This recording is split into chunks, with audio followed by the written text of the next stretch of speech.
Even now, says the Lord, return to me with your whole heart, with fasting and weeping and mourning.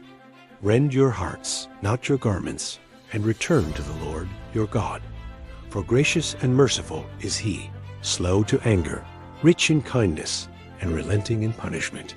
Perhaps he will again relent and leave behind him a blessing, offerings and libations for the Lord your God.